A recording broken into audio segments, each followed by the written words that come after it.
No, I'm talking about it's really going down. Revelation 8, golden censer, then them trumpets blowing low.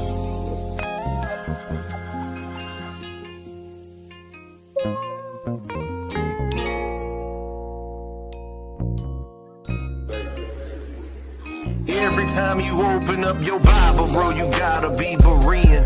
Just ask the Holy Spirit for his wisdom, you receive it. Use discernment with these preachers when they say it's in there. Just make sure it's really in there before standing in agreement. It's some wolves and sheep, clothing and I miss you, gotta peep it. They tell you that they love you, but can't wait to sink their teeth in. God don't forsake his people. He gathered like-minded brothers and sisters with no hidden agendas or no secret. Be someone who's self-seeking, no, don't ever do that. Jesus' disciples left examples, read it all through Acts. The one who sins gon' get the business, but the one who knows his will and doesn't do it gon' be choosing to be beaten blue-black. Keep it a stack, you treat his word with contempt, or do you love it? Them God-given talents, did you flip them, did you tuck them? The beast gon' get the bucket. You talking about you stepping on demons when it's really going down, you soft as puppets. So I know it's gon' get bloody when the buddies send the task force. Never leave the house without the Bible on the dashboard. See where we all going, ain't no need for passports. The golden censer coming down. The question is, will we last though? End time steady coming, now you living, man. Are you led by your spirit or by your feelings? Words in the Bible hold meaning. Where's your pastor's word bond? So that's what you believe in. You tell me now, end time steady coming, now you living, Are you led by your spirit or by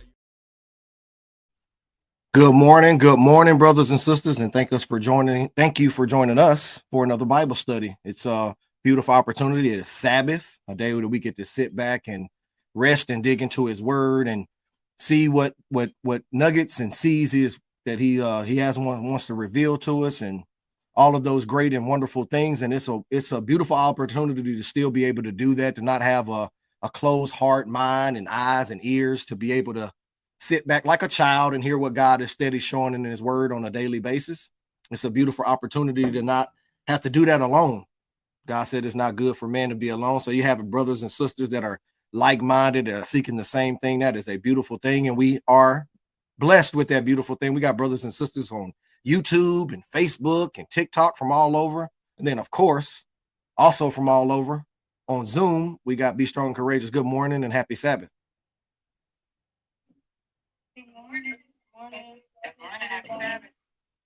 Good morning and happy Sabbath. One more. We can't start. Waiting on something. Peace and blessings. You already know. Shout out to our brother G. How are we doing this morning? You know, this is a very important topic, in my humble opinion, today. That TikTok tripping. Y'all give me a second. Sister Ayana or Michael, if y'all can, please. I see Ayana. Thank you, Sister Ayana. It's a very important topic, in my humble opinion. It is a thing that is going on a lot in this land, in a land that is very labeled and proudly labels itself a God-fearing nation. It labels itself as the number one nation in the world, and all of these things that we hear, right? And today I want to share today's topic is called Debating Destruction. How we have leaned more on the political system than we do in anything that God is trying to show us. A nation that says we're the number one nation. We have the most churches. We got the most Christians and believers, and we're following God, that we are able to worship God here, right? But some kind of way we lean a lot more on our politics. Our rulers, our presidents, our kings is what we desire. And when we go to participate in these systems and we go to pick these people, we do not have anything on our checklist about them being godly. Do they speak godly? Are they following God? Is there God in their plan at any part of their politics? We want to know how good they are politically. Do they meet our political needs? Right? These are the things that comes in this nation. And I want to share today that this has been going on for a long time. And God has left his word so we can read these stories and learn these lessons, so we don't continue to fall into these traps as his believers and as his people. Everybody understand what I'm saying? Everybody with me? Yes, So we live in a land where we really, really lean on our politics, and it bleeds into our religion. It bleeds into our belief system. And then it has divided families, right? It causes arguments in the communities, and none of it is godly. And we have to sit back sometime to say, well, wait a minute, hold on. During the last election between the two candidates, the phrase on the nation was, this was the lesser of two what? And we still stood in lines. We still wore t-shirts and hats. We still get on Facebook and on social media platforms and scream at each other from these positions of political authority instead of what does God want us on. Everybody with me so far? Somebody pull up Daniel 2 real quick as we get started. Daniel 2:21. In this heavy politicized land that we're in, and the whole world right now is we heavily rely on our kings, our presidents, our rulers, right? The people that supposedly that we put in power, right? And before we read, anyone that like any man or woman on this call that has maybe been divorced. So you were married before, maybe y'all had a household or children, and then you get divorced, and then you get remarried, right? So there's another spouse that comes in, another candidate. Everybody following where I'm going? Give me a thumbs up if you've ever been in that situation. You don't gotta, it's us. I'm going somewhere. You've been in that, me, right?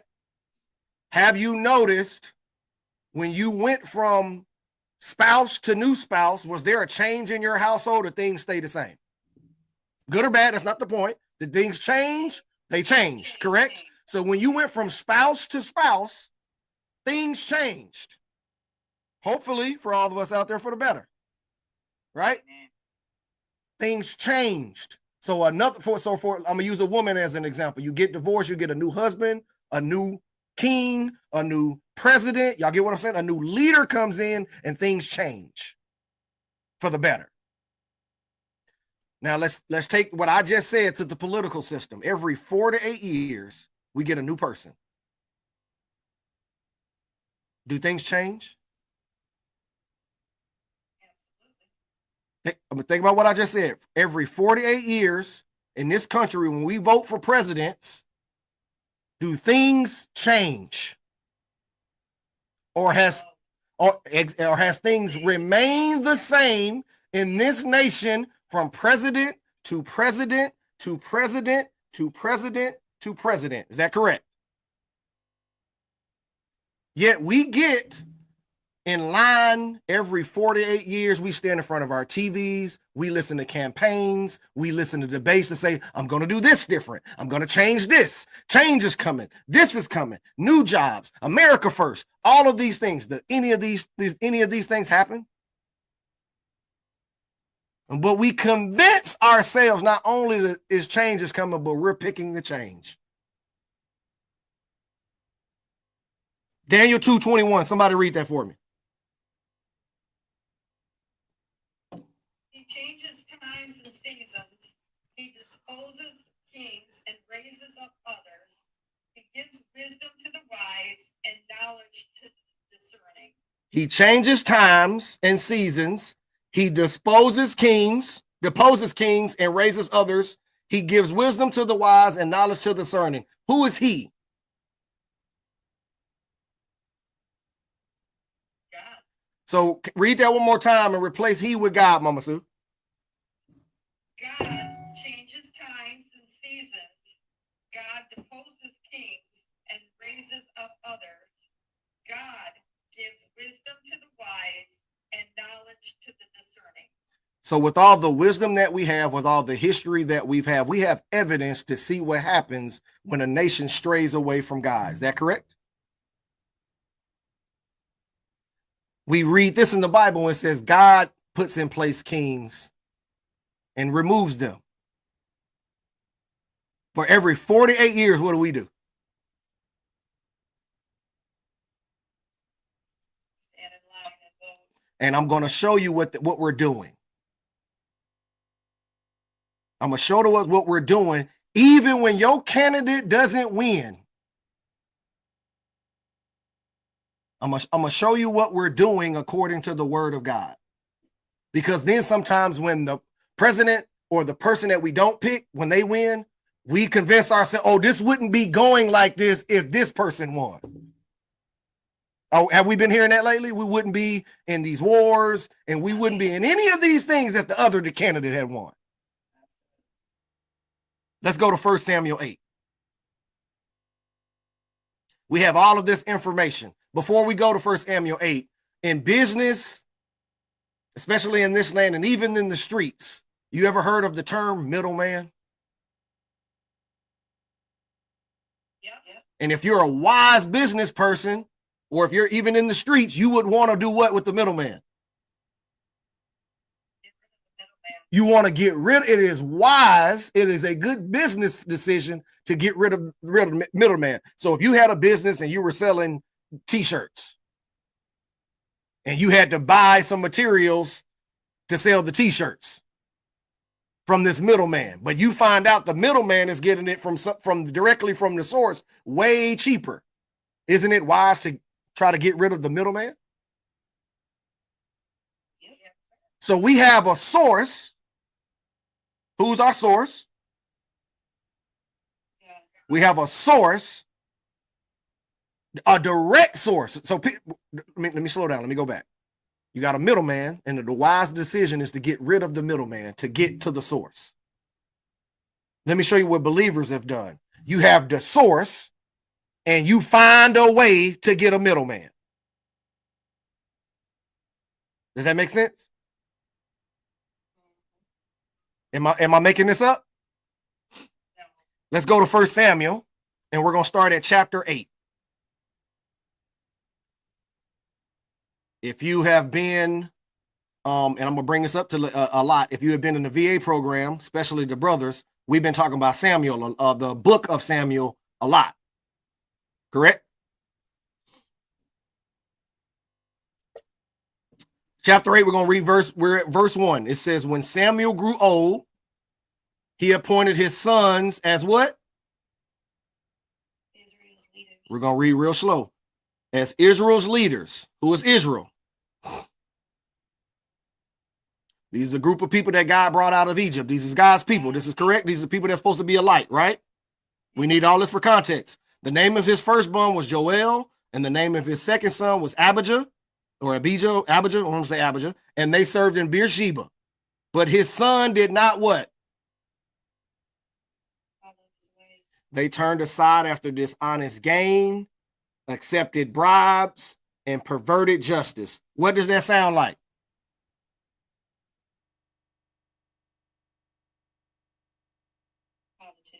It sounds like the political climate of today. Right? They take bribes. They're corrupt. Is justice equal in this country? Right? Do people take bribes and turn a blind eye to things that are in leadership? So, but when Samuel was in charge, was these things happening? No. Right? So watch this. So there's a godly man in charge, and these things don't happen. We're going to paint a picture. We're going to show other things that don't happen. Watch this. So the elders of all of Israel, remember we've been talking about elders and priests, right? The wise, they gathered together and they came to Samuel at Ramah and they said to him, look here, man, look, Samuel, you get old. You know what I'm saying? But we want you to consult a little bit because your sons ain't really rocking that like that. So we want you to come in and pick another godly leader. Is that what they said to Samuel?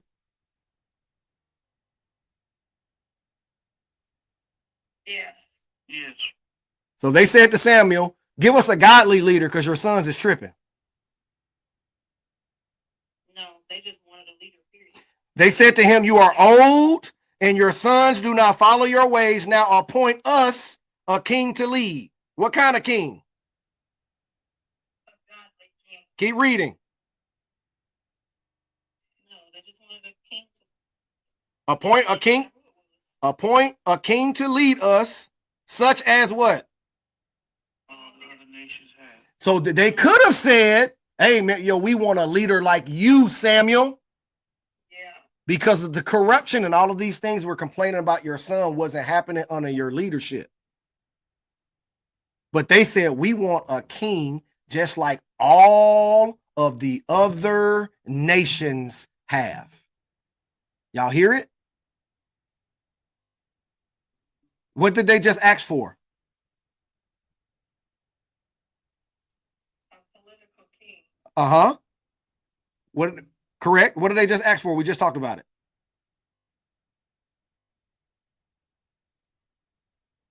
They wanted a middleman. The middleman. Oh, middleman. Okay. They don't want to be led by a godly leader. But it goes deeper than that. Let's keep reading. They said, give us a king to lead us. This displeased Samuel. So he prayed to the Lord, and the Lord told him, y'all listen to this. The Lord said to him, listen to all that people are saying to you. Listen to their words. Listen to what they're saying. Listen to this behavior as they're talking. I want you to listen to what they're saying to you. Let's go back. What they're saying to you is they didn't say, yo, we need godly leadership like we've had all of this time. We've had your godly leadership. Your sons came in and corrupted it a little bit. And instead of addressing that and wanting to replace that to what we had, we want a king to lead over us. God says, listen to what they're saying to you. Didn't God say, judge them by their fruits? So when we're out here talking to people and we're interacting people, listen to what they're saying to you. Go ahead, Deidre. It's very highly likely that all of these other kings from all of these other nations is doing the same thing that they're complaining about right now. 100%. So listen to all the people are saying to you. It is not you they have rejected, but they have rejected what? Me as their king. They have rejected me as their king. They want a middleman. Right? Keep reading. Just as they have done from the day I brought them where? Egypt. Out of Egypt. So they know this happened and they know who brought them out. They know the commands that God gave them, what God had told them to do, what system he told them to come out of. He gave them a new calendar. He gave them commands. Is that correct? I brought them out of Egypt until this day, forsaking me and serving other gods. So they are doing to you. Now listen to them. What's the first 4 words in 9? Now listen to them. Listen to them, but warn them solemnly and let them know what the king who will reign over them will claim as his rights. Stop. We get in these lines. We listen to these debates. It don't matter which one you picked. You get in this system and you saying, I want a king. Because they're the lesser of two what? Evils. And we voted for one.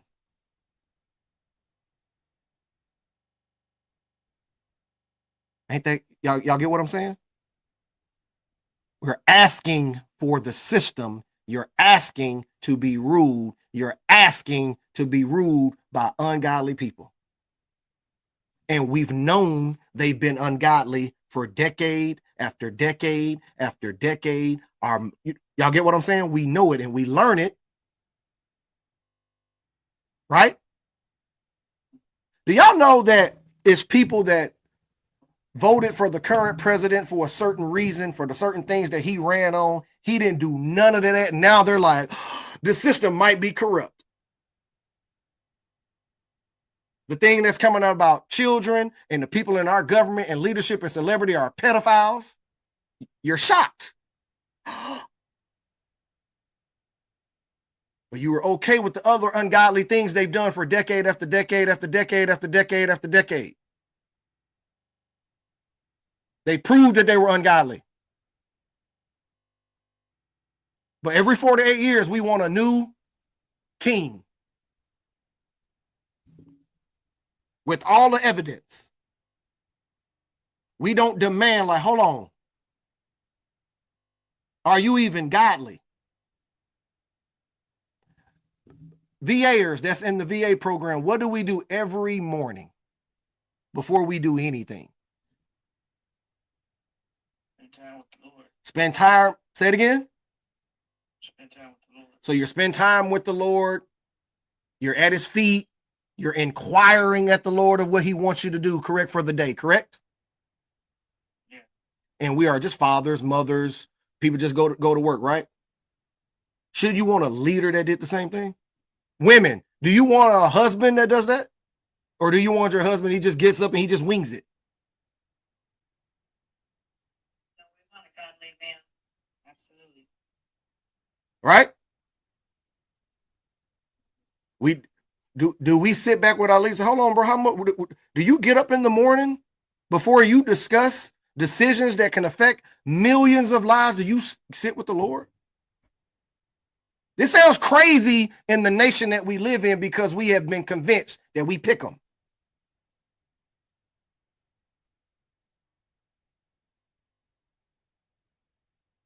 We don't even operate, most people don't even operate like this in their households.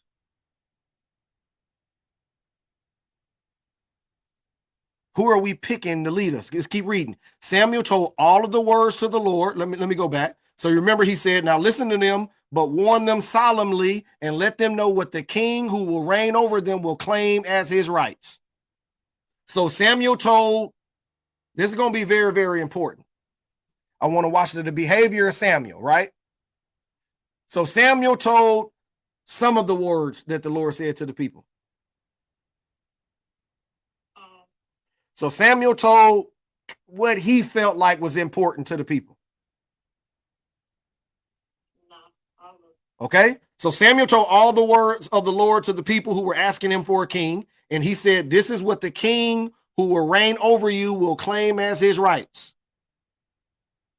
Pause. When we go into the polls, we're participating in the system. Let me show you what's going to happen or what has been happening when they get to claim what's theirs. Everybody ready? He will take your sons and make them serve with his chariots and horses, and they will run in front of his chariots. What is that? Your son's gonna get in my military. And he gonna be on the front line protecting me. Your son's gonna fight my wars.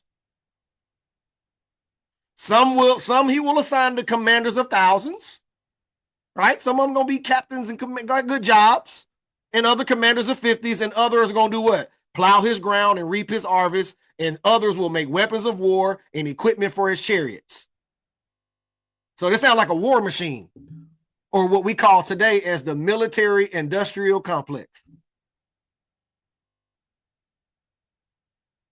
Do we get to complain? No, just grumble. So some he will assign to be commanders. He will take your daughters.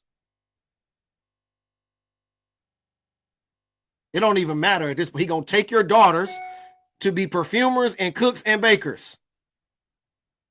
He will take the best of your fields and vineyards and olive groves and give them to his attendants. So now, the best places in this land,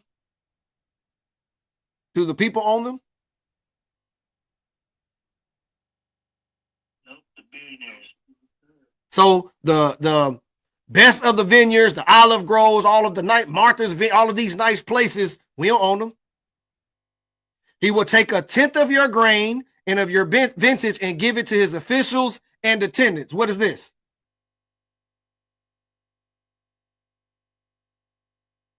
He will take 1/10. He will take 1/10. What is this?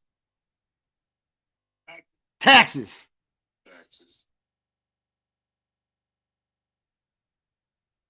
Have y'all caught at when Samuel is explaining this to them? What he's explaining to them, if I got to explain to you all of these things are going to happen to you if you pick this king, what has happened before you pick this king? Were they paying taxes? Were they sons and daughters being taken under Samuel's rule? So he'll take a tenth of your flocks, and you yourselves will become his what?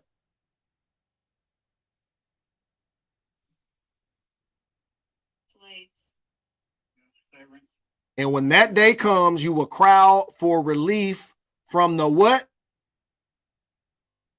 King you have chosen. But the Lord will what? Not answer you in that day. You standing in these lines for all of these years, and you was okay with racism. You was okay with them redlining neighborhoods. You was okay with the treatment of the veterans. You was okay with all of this evilness that's been going on with this country. Now they are blatantly doing evil with children, killing people, all of these things. What do you call it? Inflation, all of these evil things that's going on. And now it's like, oh Lord, it's going to, this is what you wanted.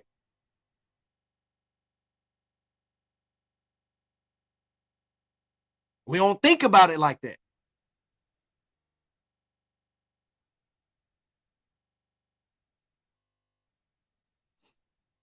When the day comes, you will cry from the relief from the king you have chosen, but the Lord will not answer you in that day. But the people refuse to what? Obey the voice of Samuel. We want a what? King. We want a king over us. Then we will be like all of the other nations. Were they supposed to be like all of the other nations? Oh, they were supposed to be set apart. Listen to this. Remember what God said? I want you to listen to them. Listen to what they're saying to you. Is that correct? When then it says, we want a king over us, then we will be like all of the other nations with a king to lead us and to go out before us and fight our battles. Y'all hear that language?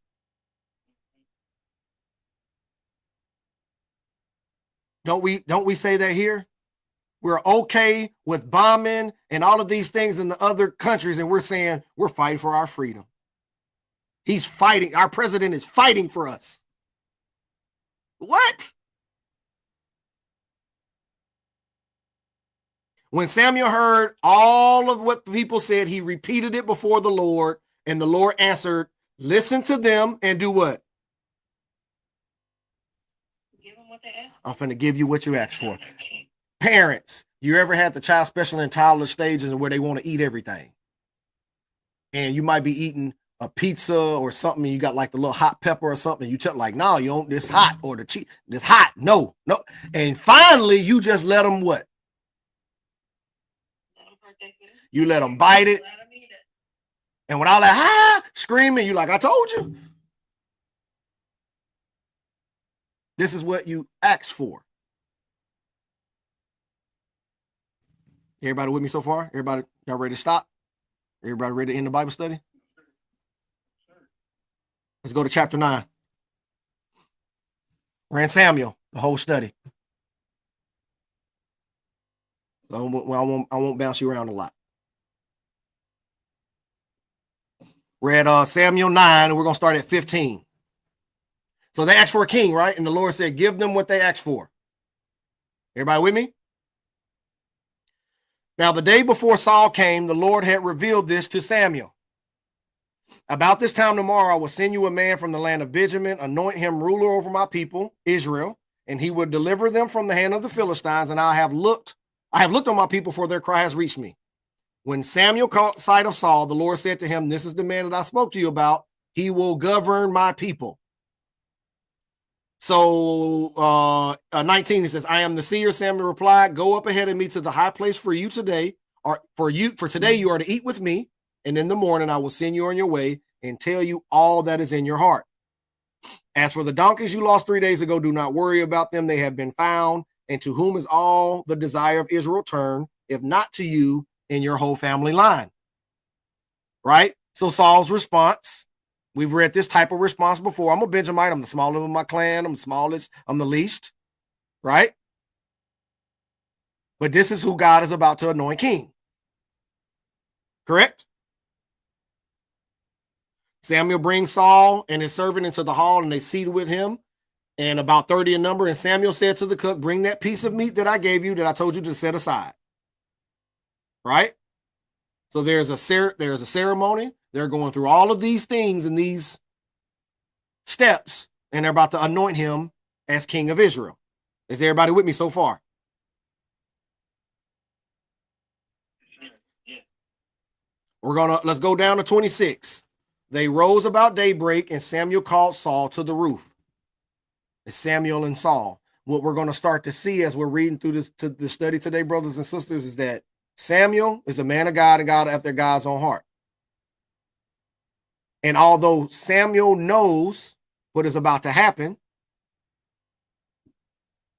I want us to pay attention to Samuel's reaction all throughout this story, right?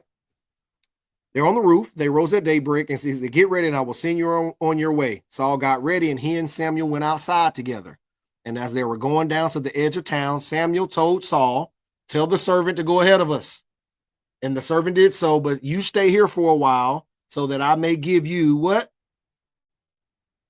The word of God. I'm going to give you a message of God. I'm going to give you some consulting. I'm going to lay everything out on the table because that's what God does, right? We lay everything out on the table. Y'all hear the language. So y'all hear Samuel's language. And then I want you to pay attention when God says, I want you to hear everything they saying to you. I want you to listen to how they speaking. From the heart, the mouth speaks, correct? So we're setting the stage of what God is about to do. Now let's go to 12, chapter 12. 1 Samuel, chapter 12.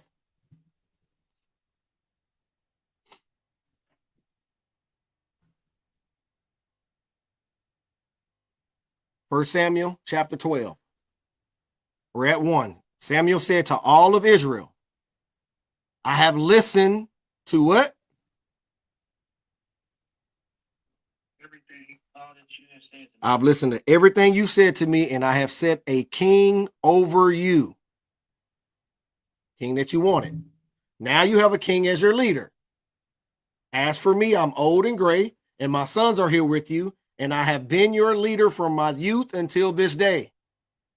Here I stand, testify against me in the presence of the Lord and his anointed, whose ox have I taken, donkey have I taken, whom have I cheated, whom have I oppressed. He goes through these things to say, has any of these things happened under my watch when I was in leadership? Everybody follow? And their response was, you have not cheated us or oppressed us. You have not taken anything from what? Any man's hand. So who should they want? Shouldn't they want someone like this? Y'all, God says, listen to what they're saying. Right? Then Samuel said to them, the Lord is witness against you, and also anointed his witness this day that you have not found anything in my hand. And they said, he is my witness. They all agreed. Is that correct? There's a reason why he's having this conversation with them.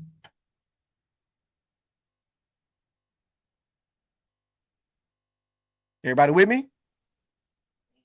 And here's the reason. He said to the people, it is the Lord who appointed Moses and Aaron and brought your ancestors out of Egypt.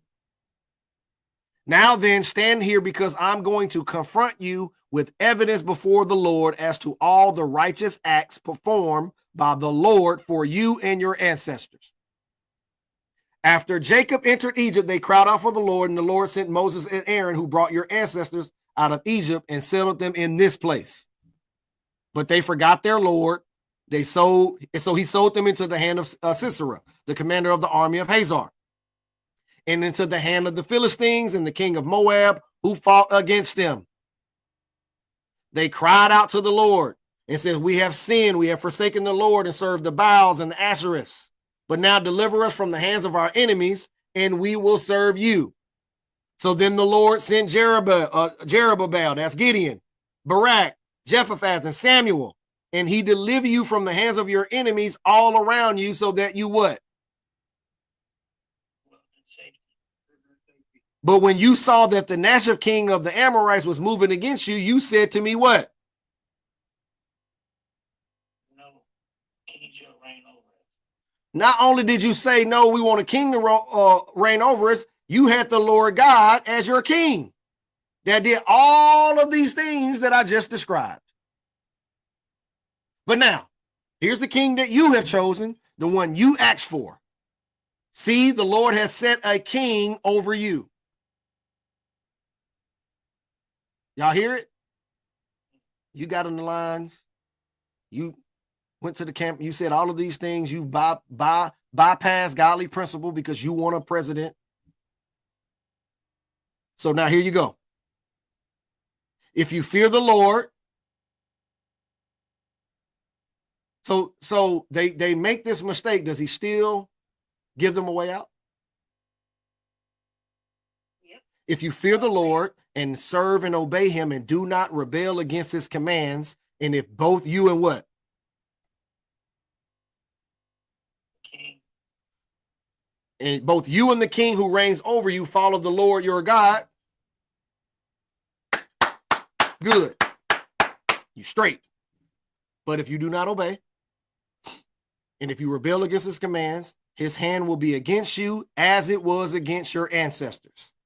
Now then, stand still and see that the great thing that this Lord is about to do before your eyes. Is it not wheat harvest now? I will call on the Lord to send thunder and rain, and you will realize that an evil thing you did in the eyes of the Lord when you asked for a king. Y'all hear it? You're going to realize the evil thing that you did when you asked for someone else to rule over you.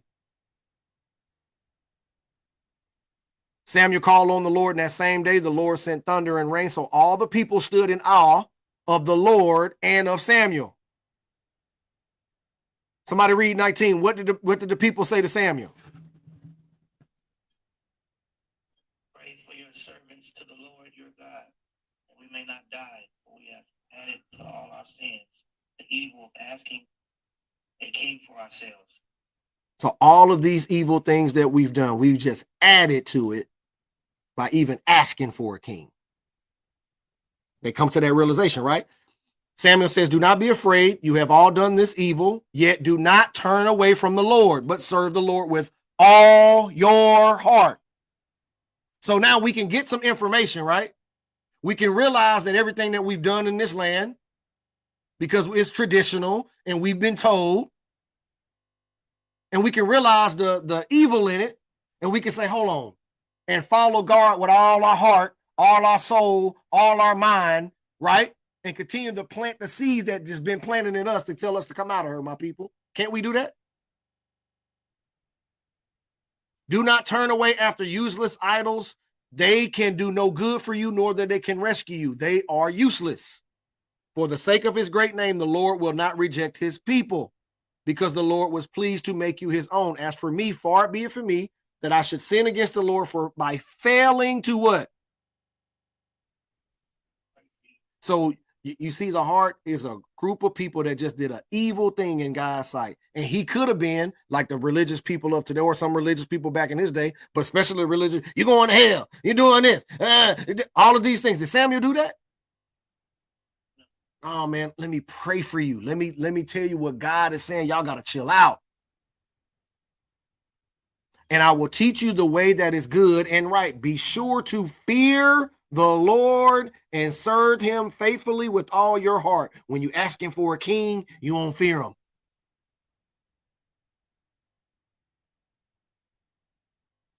Consider what great things he has done for you. Yet if you persist on doing evil, both you and your what? Your king. What's going to happen to you and your king? Swept away. Perish, swept away.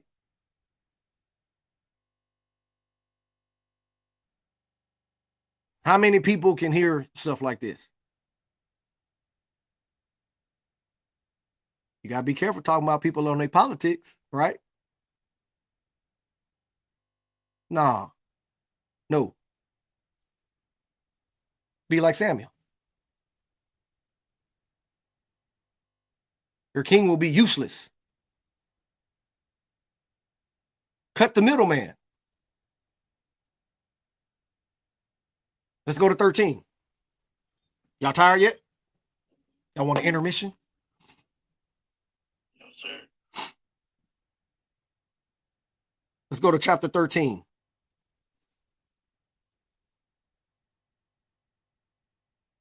First Samuel, we're still in 1 Samuel. We're at chapter 13. We're at 1. Saul was 30 years old when he became king, and he reigned over Israel for 42 years. Saul chose 3,000 men from Israel. 2,000 were with him at Michmash and in the hill country of Bethel, and 1,000 were with Jonathan at Gibeah in Benjamin. And the rest of the men he sent back to their homes. All right? Let me show you how your king can start operating when you want someone other than God. Right? Watch this. Jonathan attacked the Philistine outpost at Geba. Who attacked it? And the Philistines heard about it. Then Saul had the trumpet blown throughout the land, and he said, "Let the Hebrews hear." So all the Israel heard the news. What was the news? That Saul had attacked. But who attacked the outpost? Jonathan. Y'all see how he moving?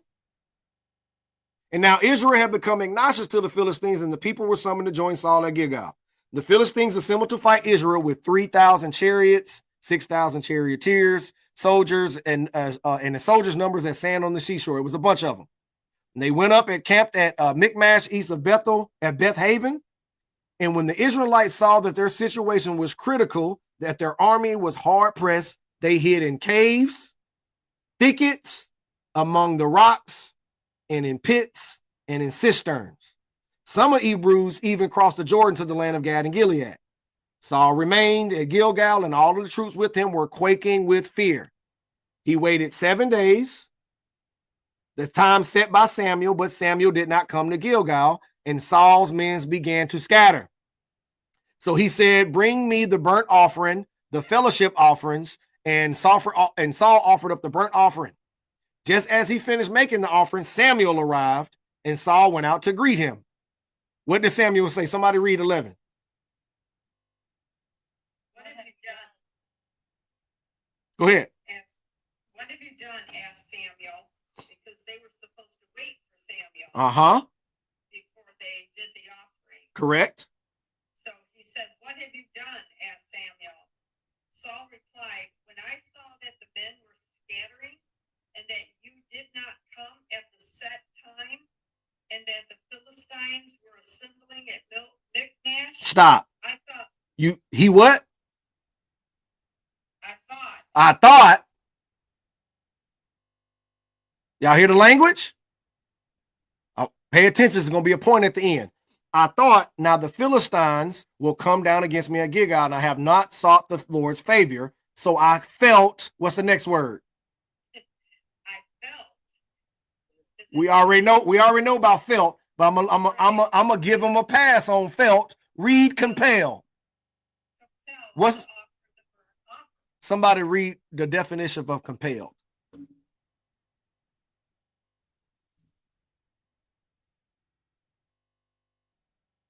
To force or oblige someone to do something. So I felt forced. Because I wasn't patient. I wasn't following the commands, right? So I compelled myself to offer the burnt offering. Samuel said, "You have done a foolish thing. You have not kept the command the Lord your God gave you. If you had, he would have established your kingdom over Israel for what? For all time. But now your kingdom will not endure. The Lord has sought out a man." Please read that, someone. After his own heart, and appointed him ruler of his people, because you have not kept the Lord's command. Going after God's heart is operating in that heart. Does that make sense? Saul's in this moment is acting so selfishly. It's not just affecting Saul. Who is it affecting? People. But who wanted that king? People of Israel. We get it? Watch this. Let's keep going. We at where we were at. That was 13. Let's go to 14. We're almost done. Let's go to 14. But now your kingdom will not endure. The Lord has sought out a man after his own heart and appointed him ruler of his people, because you have not kept the Lord's command. Hold on, Mama. So thank you for reading that again. I'm sorry, chapter 14. But thank you for reading that again. While we're going to chapter 14, I'm going to read what Mama Sue says. Absolutely, that was a. But now your kingdom will not endure. The Lord has sought out a man after his own heart and appointed him ruler of his people, because you have not kept the Lord's command. So he has found someone that's after his own heart and that's going to follow them commands. And I'm going to show you something. It ain't going to be no feelings. It ain't going to be no compelling. It was something that wasn't happening by this king that is happening today by the people that we've put in, wanted in place. And the same thing is happening. Watch this. We're at 14. And we're going to jump down to verse 24. 1 Samuel 14. And we're going to read 24. Now the Israelites were in distress that day because Saul had bound the people under an oath, saying, "Cursed be anyone, or cursed be some people."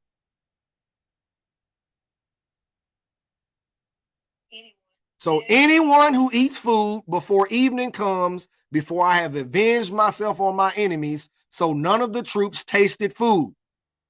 The entire army entered the woods, and there was honey on the ground. They went into the woods, and they saw the honey oozing out, yet no one put his hand to his mouth because they feared the oath.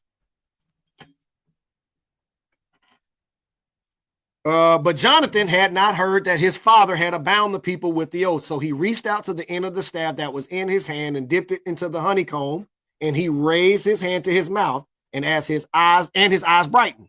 Then one of the soldiers said to him, "Your father bound the army under a strict oath, saying, 'Cursed be, everybody but my son.'"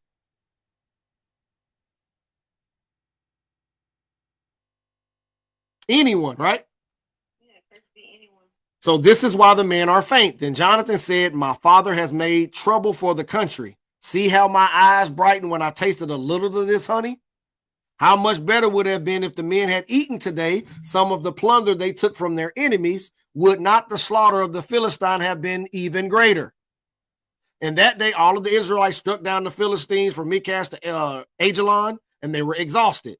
They pounced on the plunder, taking sheep, cattle, calves, and they butchered them on the ground and ate them together with the blood. They didn't even cook it.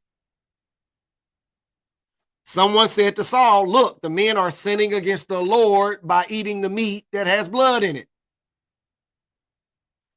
"You have broken faith," he said. "Roll a large stone over here at once." And he said, "Go out among the men and tell them, each one of you bring your cattle and sheep and slaughter them here and eat them. Do not sin against the Lord by eating meat with blood in it." So they cooked it, right? Saul built an altar to the Lord, and it was his first time that he ever done this. Saul said, "Let's go down and pursue the Philistines by night and plunder them until dawn, and let us not leave one of them alive." And their answer was, "Do whatever seems best to you." But here's something that has not happened a lot. It don't happen in this land. And here was the issue why God said, "I got to have somebody with my own heart and that follow my commands," because there's another step. So they said, "Do whatever seems best to you." They replied. Someone read next. And here was the issue. Read it. But the priest said, Go ahead, Deidre. "But the priest said, let us inquire of God here." Let us inquire of God here. Was this a wise statement? Yes. Had Saul been doing this? No. Do our leaders do this? Not at all. So Saul asked God, shall I go down and pursue the Philistines? Will you give them into Israel's hands? But what happened? God did not answer them that day.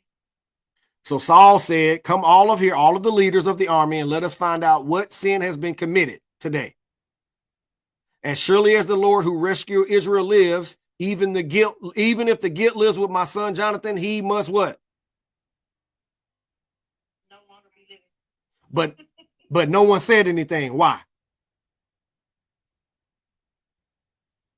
That was his son. Let's keep, you're correct, Mama Sue. Let's keep reading. So then they said to the Israelites, you stand over there, and I and Jonathan will stand over here. And they said, do what's best for you. They're going to cast lots, right? They find out through the lot that Jonathan had done something he wasn't supposed to do. So Saul says to Jonathan in 43, tell me what you have done. And Jonathan said, I tasted a little honey with the end of my staff, and now what? I must die. And Saul says, may God deal with me, be it ever so severely. If you do not die, Jonathan, I'm going to have to take you out, bro. Right? So he get wise advice. The scenario is laid out in front of him, and it involves his son. He said, bro, I'm going to take you out. Is that right? Did I make that up? No. We're on the same page before we keep reading. But the men said to Saul, should Jonathan die? He who has brought about this great deliverance in Israel. There's a relationship, right? Or it's another word. We start with an F. What do we say? Favoritism. Never, as surely as the Lord lives. See, you see how favoritism can have godly words wrapped in it? Surely as the Lord lives, not a hair of his head will fall to the ground. For he did this day with God's help. So the men rescued Jonathan, and he was not put to death.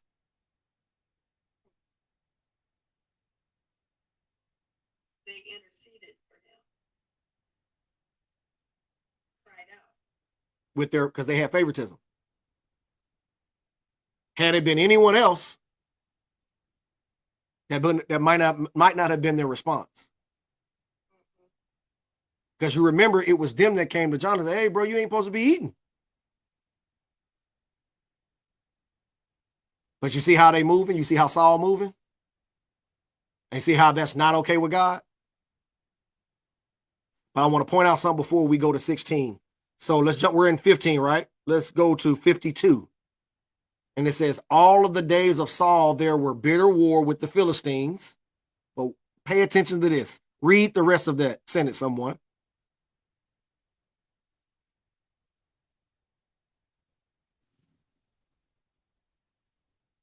And whenever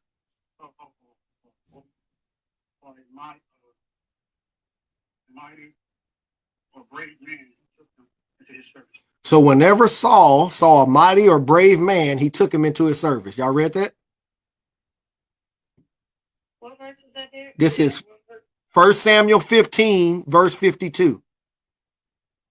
15. I'm sorry, 14, 52. I'm sorry, Oh, 14, 52. I apologize. I'm sorry. All of the days of Saul were bitter war with the Philistines, and whenever Saul saw a mighty man or a brave man, he took him to his service. Did y'all see the door just open for what's about to happen?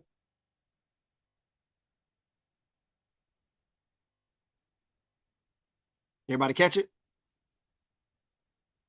It's going to be a whole bunch of ungodly people. No, listen, hold on. Whenever Saul saw a mighty or brave man, he took him into his service. This was Saul's custom. And this custom that he did, this is how the new king's about to come in. Let's keep going. Does that make sense? Somebody just write that down for 1 Samuel 14, 52. It'll make sense in a second.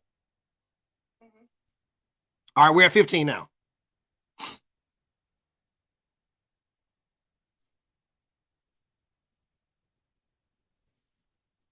And the Lord is about to reject Saul as king. Everybody with me? Samuel said to Saul, I am the one the Lord sent to anoint you king over his people. So now listen to the message from the Lord. This is what the Lord Almighty says. I will punish the Amalekites for what they did to Israel when they waylaid them as they came up from Egypt. Now go and attack the Amalekites and totally destroy all that belongs to them.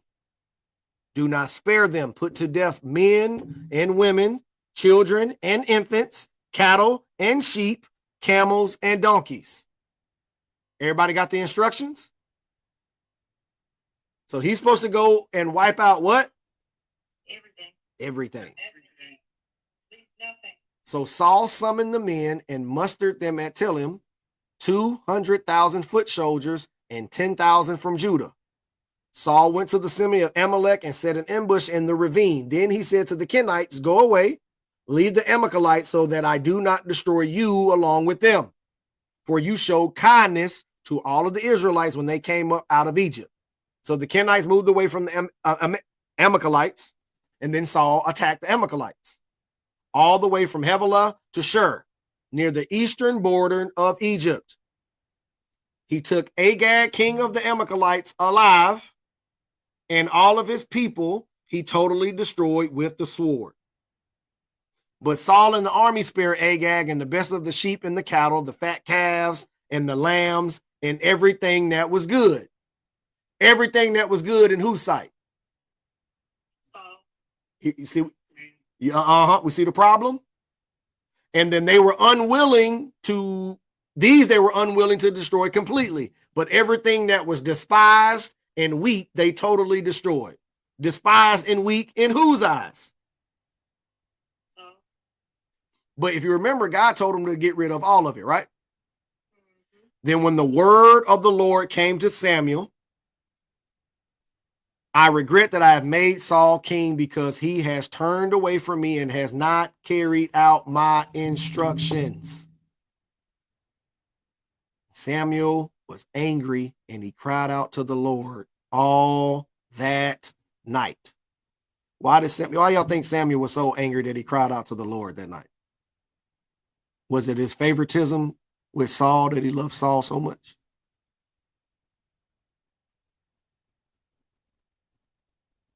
It was his love for Saul having that heart of God and all of the people that was affected by his ignorant choices. He knew all of the people. He knew it was going to come back and be a problem. He told them. Remember, God said, look, this is what's going to happen. So as he starts to get this news, and Lord said, I done rejected him. He ain't following the commands. He's like, oh, that means, right? Yeah, at some point, and we know there is a point ahead from this story.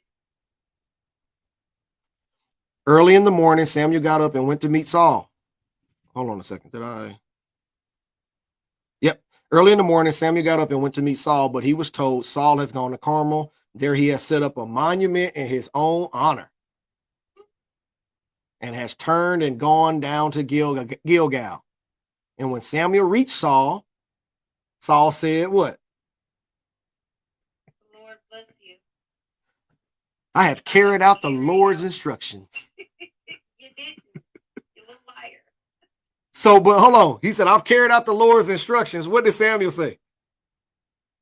What then is this bleating of sheep in my ears? Why am I hearing bah and moo? Why am I hearing animals that you didn't have? Saul answered, the soldiers brought them from the Amalekites. They spared the best of the sheep and cattle to sacrifice the Lord your God, but we totally destroyed the rest. Like we totally did that, Lord. Enough, Samuel said to Saul, let me tell you what the Lord said to me last night.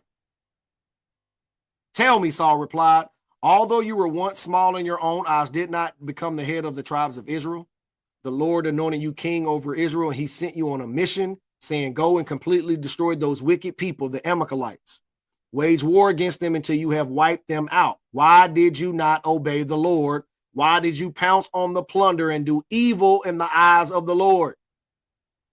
But he said, but I did obey the Lord. I went on the mission the Lord assigned me, and I completely destroyed Amalekites and brought back Agag, their king. Is that what the Lord told him to do? Absolutely not.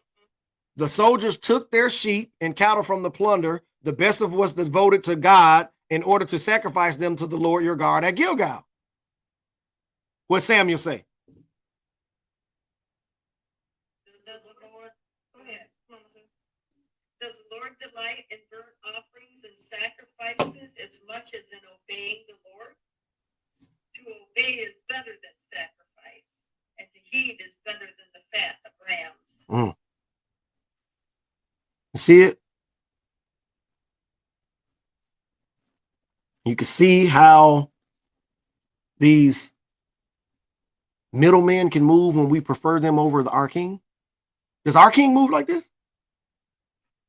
Even the people that our king send down, the godly men, they didn't even move like this. There were no taxes and doing all of these ungodly things when Samuel was in charge. Then Saul said to Samuel, I'm in 24, I have sinned. I violated the Lord's commands and your instructions. Read the rest of that sentence. I was afraid of the men, and so I gave in to them. You see why they didn't, you see why his son didn't die? Now I beg you, forgive me my sin and come back with me so that I may worship the Lord. But Samuel said to him, I will not go back with you. You have rejected the word of the Lord, and the Lord has rejected you as king over Israel. And as Samuel tried to turn to leave, Saul caught a hem of his robe and it tore. Samuel told to him, the Lord has torn the kingdom of Israel from you today and has given it to one of your neighbors, to one better than you. He who is the glory of Israel does not lie or change his mind, for he is not a human being that he should change his mind.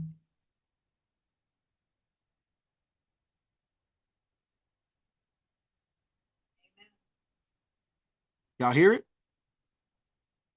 Let's look at something else. Don't just a side note. I want to get off. Don't get caught up for whatever reason not doing what God called you to do, because he will send someone in to do what you did not willing to do, and then you'll be rejected. Didn't that happen to Israel? Didn't that happen to the Gentiles? Let's read this. Then I'm in 32. Then so after all of the wisdom, and he told Saul what's coming to him, what he did, there's still something that got to be done because there was an instruction that God gave that wasn't carried out. Is that correct? Yes. Samuel said, bring me the king. Agag came to him in chains, and as he thought, surely the bitterness of this had passed. So now the king is kind of relaxed. But Samuel said to him, as your sword has made women childless, so will your mother be childless amongst women. And Samuel put Agag to death before the Lord at Gilgal. Then Samuel left for Ramnah, but Saul went up to his home in Gibeah of Saul. And until the day that Samuel died, he did not go to see Saul again, though Samuel mourned for him, and the Lord regretted that he made Saul king over Israel. You want to know who regretted it more?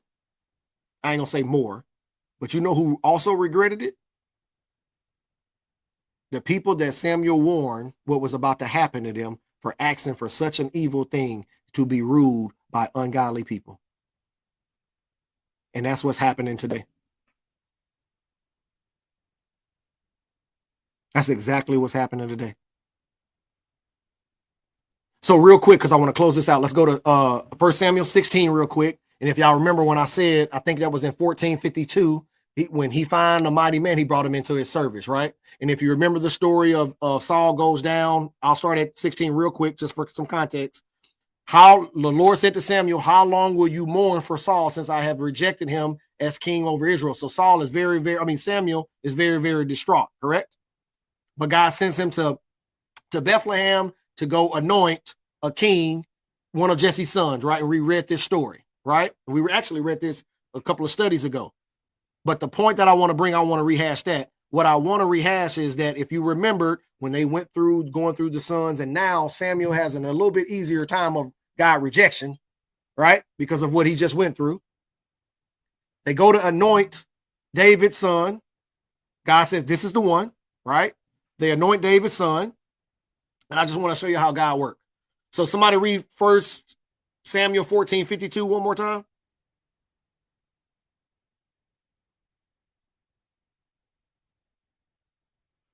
All the days of Saul, there was bitter war. 1452, right? Mm-hmm. All the days of Saul, there was bitter war with the Philistines, and whenever Saul saw a mighty or brave man, he took him into his service. Right? So God is, so what Mama Sue just read, and it was Saul's custom. When he saw somebody mighty, brave, he brought him in. He brought him in on the squad, right? Then I remember I made the comment, the door is opening because Samuel said, I'm about to send, God is about to send someone, your neighbor, someone that's better than you. Watch how he does it. So let's go back to 16. We're at 16. 1 Samuel 16, and somebody read verse 18. We read this last week. One of the servants answered, I have seen a son of Jesse of Bethlehem who knows how to play the lyre. He is a brave man and a warrior. He speaks well and is a fine-looking man, and the Lord is with him. So he met the criteria, and we all know the rest of the story. He goes into Saul's service, right? And I encourage you, go read the story of David, and you start to see, you remember what the priest said, yo, we need to inquire with God on this. Every time David was about to make a major decision, about to do something, he said, Lord, am I about to do this? Go get the ephod. Go get the ephod. Put it on. Lord, do I need to go? Do I not need to go? Y'all see it? Y'all think our president is, Lord, do I need to hit this button? Or, Lord, do you? Never, don't even speak like that. Decade after decade after decade after decade after decade of lies. These things happening that's going on currently, they get on the news and they say it's Bible prophecy. They ain't spoke Bible to you in 100 years.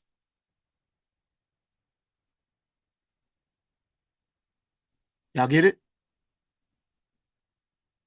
Real quick, we're going to close out. Let's go to someone pull up Revelation 9:20-21. But before we go there, let's go to John chapter 19 as we close.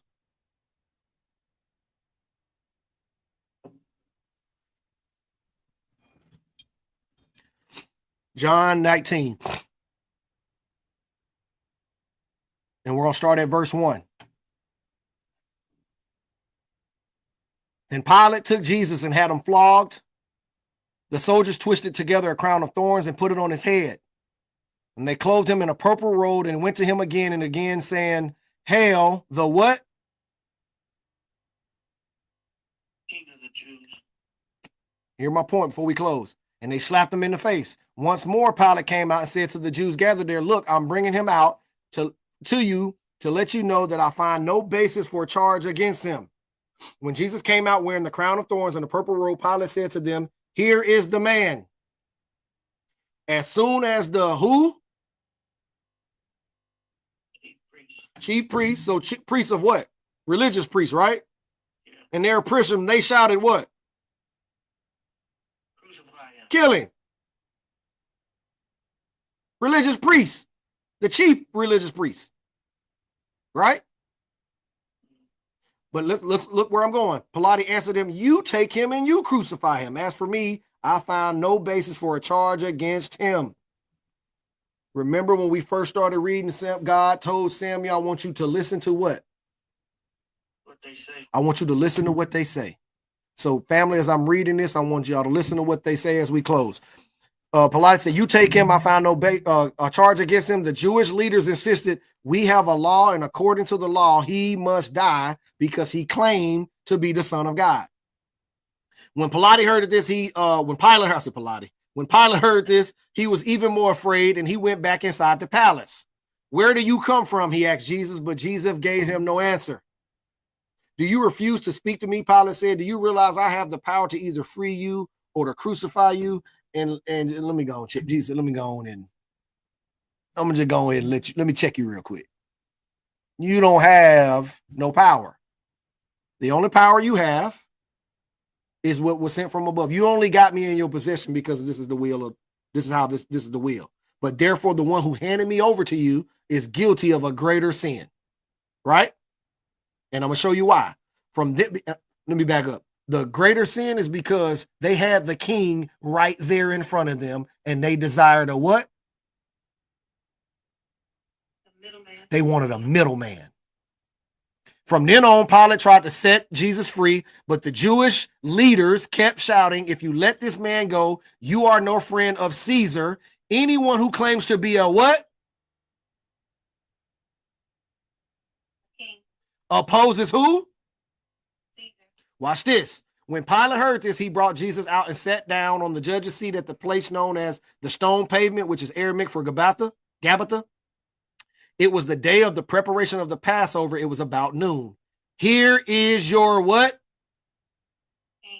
King. But they shout. Did they shout, he ain't our king? They listen to the language. Take him away, crucify him. Shall I crucify your king? Pilate asks. We have no what? King. King Caesar. We don't want that king. We want Caesar. We don't want that king. We want our politicians. We don't want that king. This 4 to 8 years, we want a Democrat. This 4 to 8 years, we want a Republican. We don't ask any godly questions. And we know the story when they crucified Jesus. Pilate on 19, he had a notice prepared and fastened to the cross. It read, Jesus of Nazareth, what? The King of the Jews. It is the King of the Jews, the king that you rejected.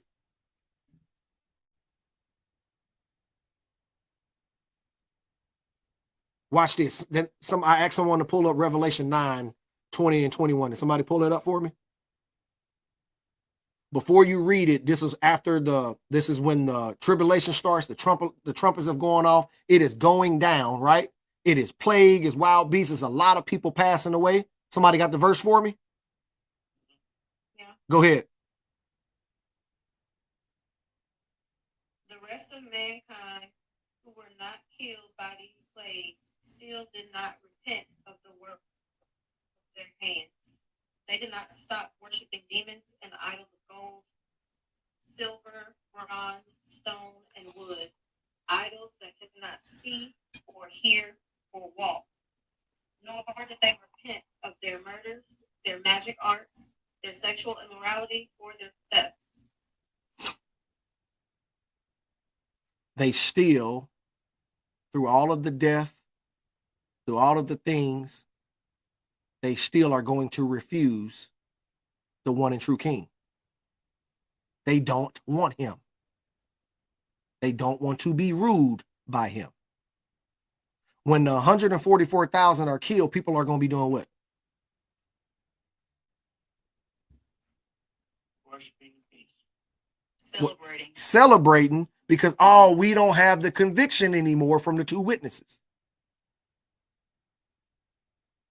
We're celebrating because we don't have to be ruled by the people. We don't want to be ruled by that. Y'all see it?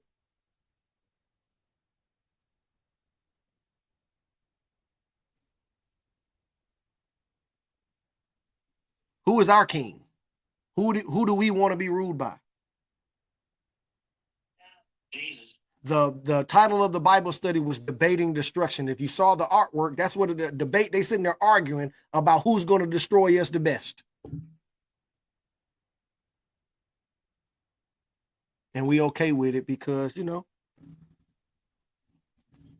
we have nullified the word of God by our politics. We have nullified the word of God by our politics. Our politics supersedes what God telling us to do. And in the end times, it's going to be heavily, heavily strong in politics, right?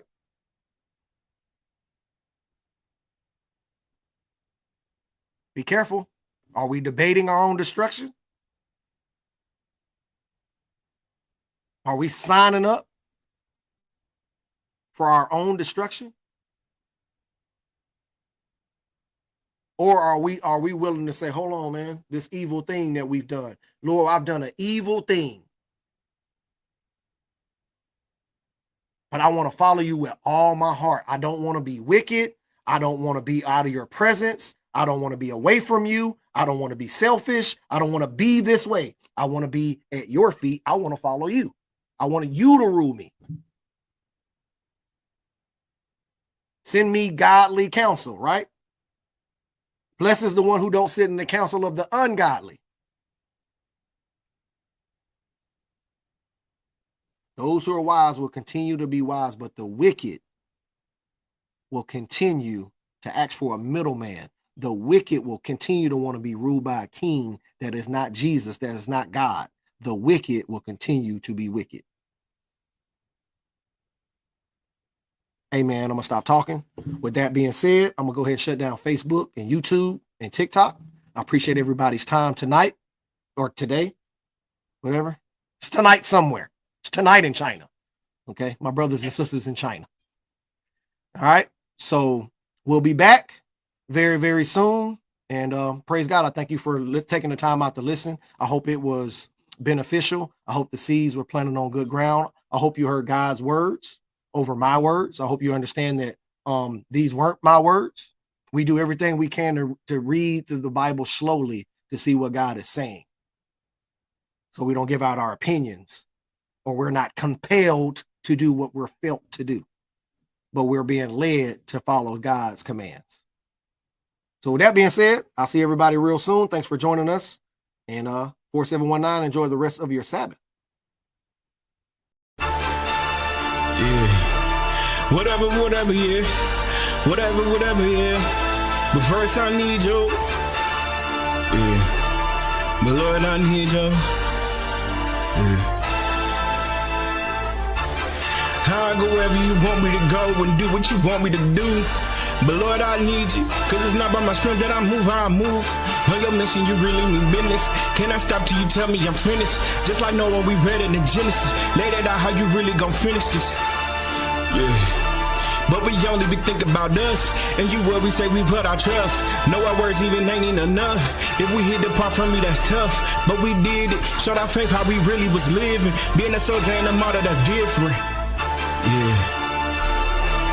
Which one do you think that he want? He want Jesus or Peter before he received that power.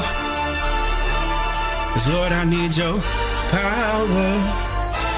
Wherever you want me to go, whatever you want me to say, whatever you want me to do, Lord, I do. But first I need your power. But Lord, I need your power. Wherever you want me to go, whatever you want me to say, whatever you want me to do, just show me the way and I move. Yeah. Yeah.